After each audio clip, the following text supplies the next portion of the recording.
Qizlar uchun ajoyib yangilik. Endilikda siz Jamoat xavfsizlik universiteti va Ichki ishlar akademiyasiga mutlaqo imtihonlarsiz qabul qilinishingiz mumkin.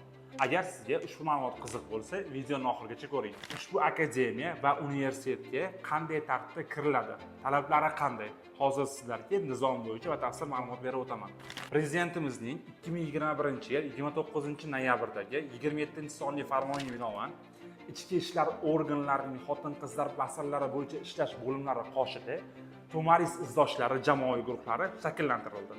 Ushbu jamoaviy guruhlarga 18 yoshdan 30 yoshgacha bo'lgan o'rta maxsus ma'lumotga ega bo'lgan xotin-qizlar qabul qilinadi. Qabul jarayonlari 1-iyundan tuman ichki ishlar bo'limlari yoki kambag'allik qattiqish bo'limlari orqali amalga oshiriladi. Ular 1 yil mobaynida 360 soat mehnat faoliyatini amalga oshirishlari kerak.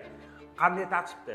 Ular ichki ishlar organlari yoki profilaktika inspektorlarining yordamchilari sanaladi va ular ushbu aynan shu sohada ularga yordam berishi, profilaktika ishlarida yordam berishlari kerak bo'ladi. Va aprel oyida Jamoat xavfsizlik departamentining suhbat imtihonini o'tganlardan so'ng ularga tavsiyanoma beriladi va ushbu tavsiyanoma yordamida ular o'qishga imtihonsiz topshirishlari, ya'ni kirishlari mumkin. Ushbu videoni 18 yoshdan 30 yoshgacha bo'lgan, o'rta va o'rta maxsus ma'lumotga ega bo'lgan, harbiyga qiziqadigan opa-singillarni yuborib qo'ying.